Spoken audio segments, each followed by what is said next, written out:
warahmatullahi wabarakatuh.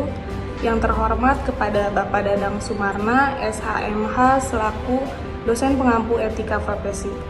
Kami dari kelompok 4 akan mempresentasikan tugas etika profesi dalam bentuk video. Happy watching!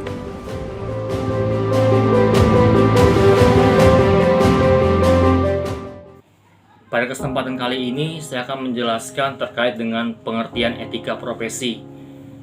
Di mana etika profesi ini saya akan jelaskan menjadi dua, tentang pengertian etika dan tentang pengertian dari profesi itu sendiri. Pengertian etika. Etika berasal dari bahasa Yunani yaitu etikos, yang berarti timbul dari kebiasaan. Etika juga memiliki pengertian atau arti yang berbeda-beda jika dilihat dari sudut pandang pengguna yang berbeda dari istilah itu. Yang pertama, bagi ahli falsafah, etika adalah ilmu atau kajian formal tentang moralitas.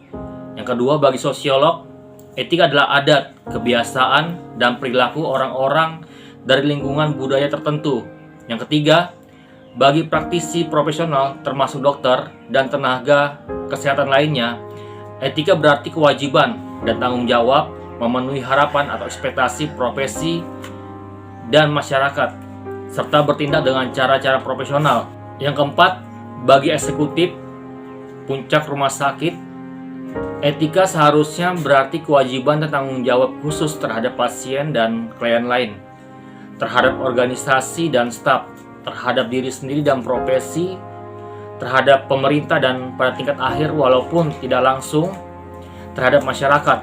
Kriteria wajar, jujur, adil, profesional, dan terhormat tentu berlaku juga untuk eksekutif lain di rumah sakit.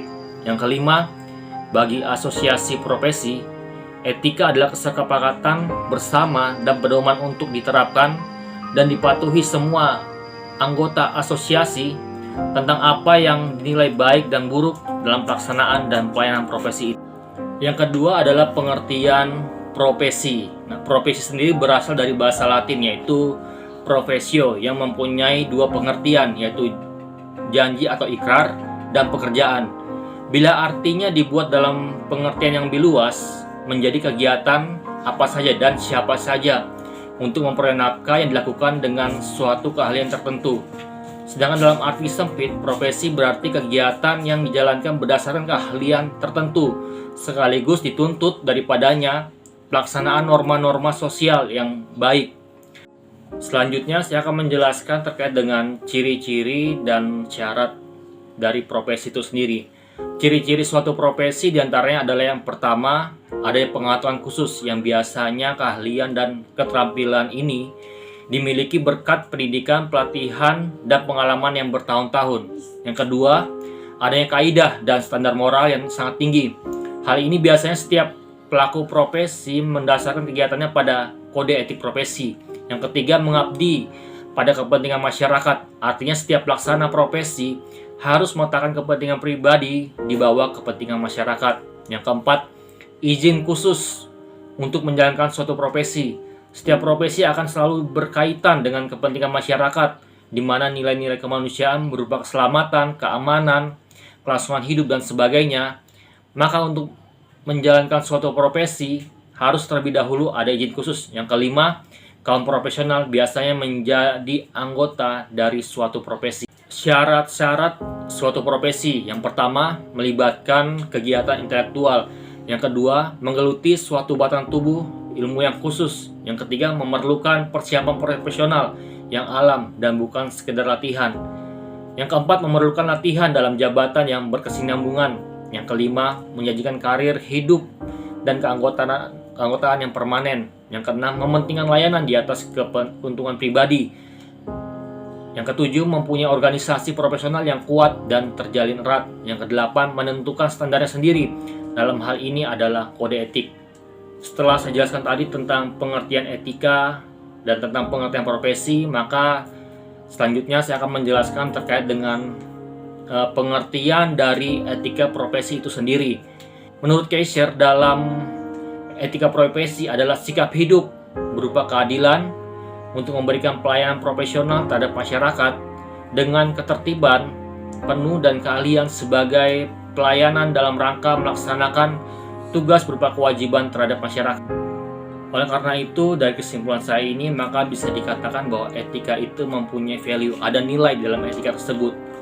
Demikian penjelasan dari saya terkait dengan pengertian etika profesi. Terima kasih.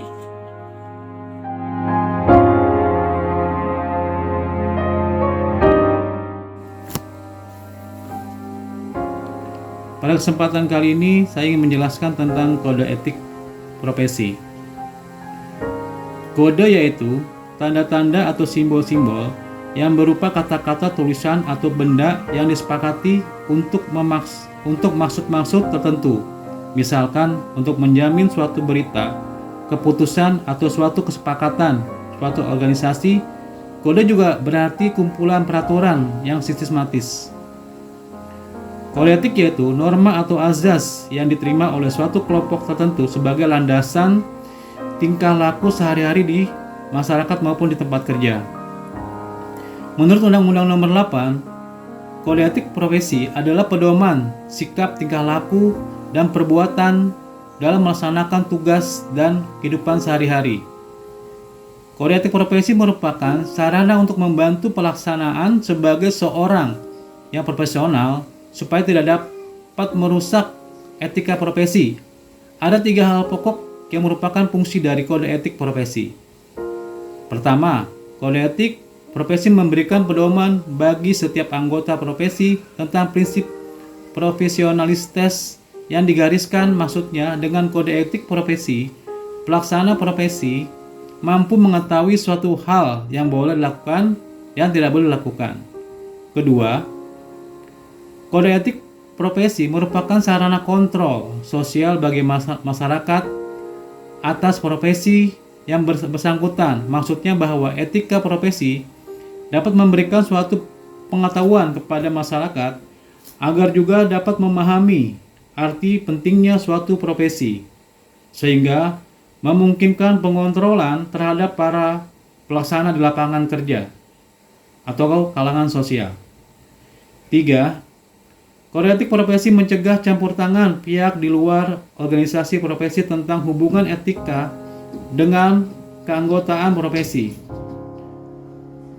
Arti tersebut dapat dijelaskan bahwa para pelaksana profesi pada suatu instansi atau perusahaan yang lain tidak boleh mencampuri pelaksana profesi di lain instansi atau perusahaan. Dan di sini juga saya akan menjelaskan tujuan kode etika profesi.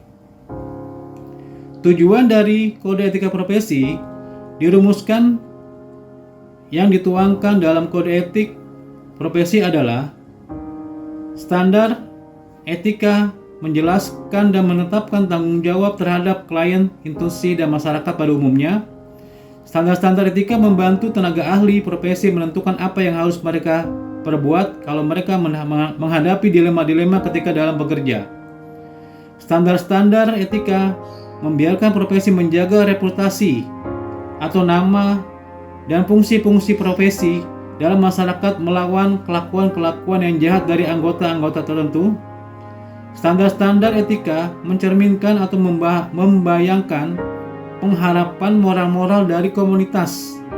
Dengan demikian, standar-standar etika menjamin bahwa para anggota profesi akan mentaati kitab undang-undang etika atau kode etik profesi dalam pelayanannya. Standar-standar etika merupakan dasar untuk menjaga kelakuan dan integritas atau kejujuran dari tenaga ahli profesi. Perlu diketahui bahwa kode etik profesi adalah tidak sama dengan hukum atau undang-undang. Seorang ahli profesi yang melanggar kode etik profesi akan menerima sanksi atau denda dari induk organisasi profesinya. Untuk meningkatkan mutu organisasi profesi, meningkatkan layanan di atas keuntungan pribadi, mempunyai organisasi profesional yang kuat dan terjalin erat, menentukan baku standarnya sendiri. Terima kasih.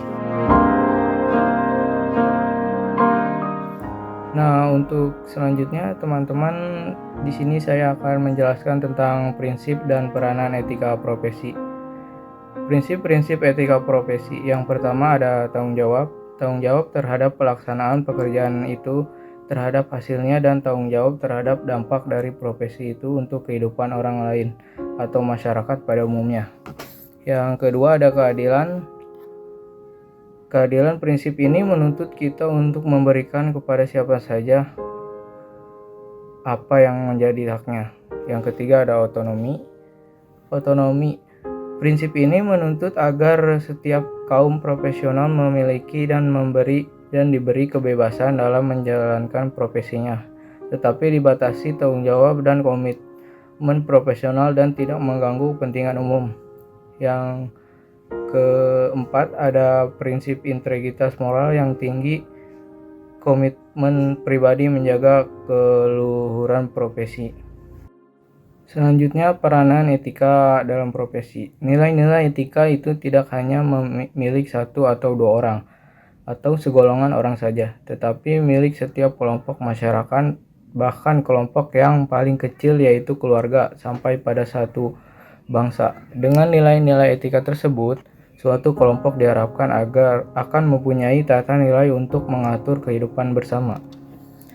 Salah satu golongan masyarakat yang mempunyai nilai-nilai yang menjadi landasan dalam pergaulan baik dengan kelompok atau masyarakat umumnya maupun dengan sesama anggotanya, yaitu masyarakat profesional. Golongan ini sering menjadi pusat perhatian karena adanya nilai-nilai yang mengatur dan tertuang secara tertulis, yaitu kode etik profesi, dan diharapkan menjadi pegangan para anggotanya.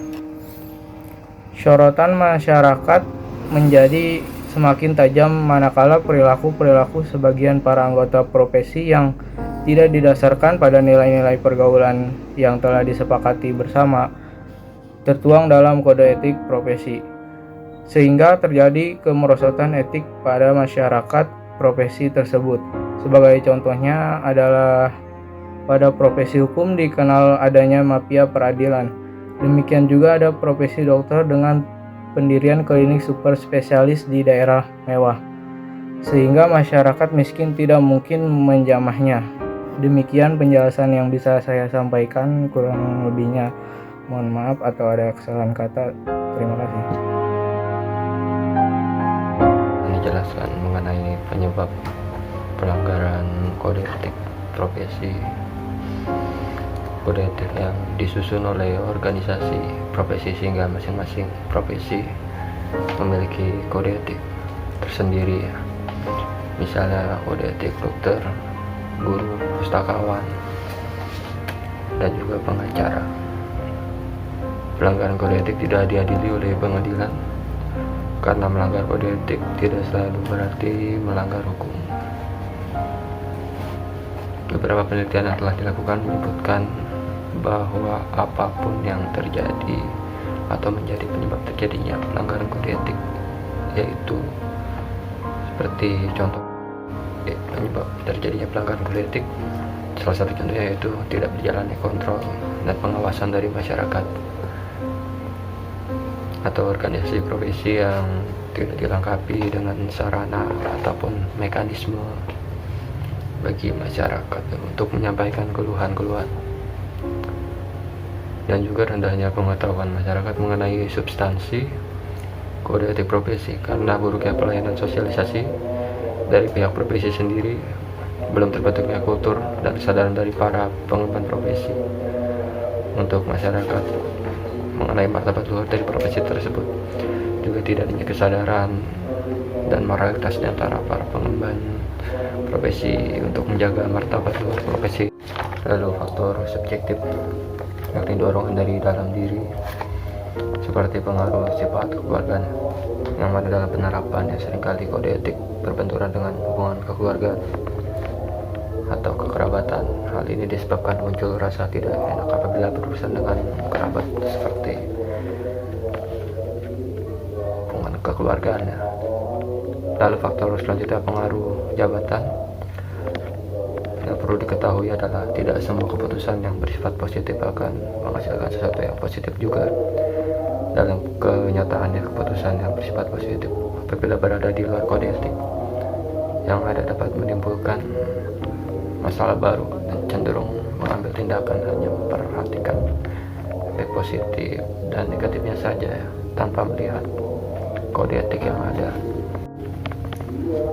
Selanjutnya seperti faktor sebelumnya, yaitu lemahnya penegakan dari hukum itu sendiri, yang menjadi salah satu faktor klasik ya, yang mana setiap orang mematuhi kode etik. Apabila penegakan kepatuhan terhadap kode etik itu sendiri lemah, setiap ada celah bisa saja dimanfaatkan oleh pihak yang bersangkutan untuk menyimpang dari kode etik yang ada demi kepentingan. Untuk itu harus meningkatkan penegakan hukum. Selanjutnya sama seperti faktor sebelumnya, lemahnya kontrol masyarakat pun harus berperan penting dalam penegakan kode etik. Dan faktor yang terakhir itu merupakan kurangnya sarana untuk menyampaikan keluhan sehingga masyarakat seolah tidak dipedulikan. Untuk mengantisipasi pelanggaran kode etik, sebaiknya diberikan kesempatan ya untuk masyarakat untuk menyampaikan pendapat mengenai pelayanan yang ada, dengan harapan terdapat umpan balik positif dari masyarakat itu sendiri sehingga meminimalisir dari terjadinya pelanggaran kode etik seperti itu.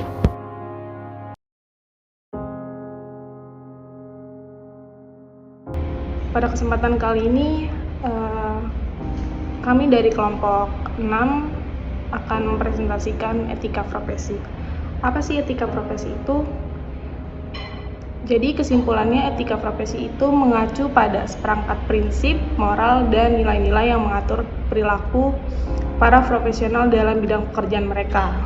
Etika profesi membantu mengarahkan tindakan dan keputusan yang diambil oleh individu dalam lingkup pekerjaan mereka, dengan tujuan menjaga integritas, keadilan, kepercayaan, dan masyarakat terhadap profesi tersebut. Beberapa prinsip etika yang umum diterapkan dalam berbagai profesi meliputi: yang pertama, integritas. Para profesional diharapkan untuk bertindak dengan jujur, adil, konsisten, serta menjaga keterbukaan, kejujuran dalam hubungan kerja. Yang kedua, kompetisi. Para profesional harus memiliki pengetahuan, keterampilan yang memadai. Yang ketiga, kerahasiaan. Para profesional sering memiliki akses terhadap informasi rahasia yang sensitif, dan mereka diharapkan untuk menjaga kerahasiaan tersebut, kecuali ada kewajiban hukum atau etika yang memerlukan mereka untuk mengungkapkan. Yang keempat, pelayanan kepada masyarakat. Profesi seringkali memiliki tanggung jawab untuk memberikan pelayanan yang bermanfaat bagi masyarakat. Yang kelima, menghindari konflik kepentingan.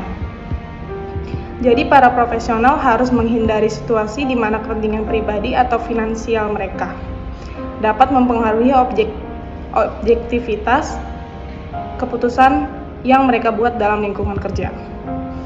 Yang keenam, menghormati keragaman. Jadi para profesi harus menghormati keragaman dalam lingkungan kerja serta menghindari diskriminasi seperti jenis kelamin, ras, agama, orientasi seksual, atau faktor lainnya.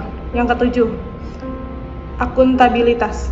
Para profesional harus bertanggung jawab atas tindakan mereka dan siap menerima konsekuensi dari kesalahan atau pelanggaran etika yang mereka lakukan.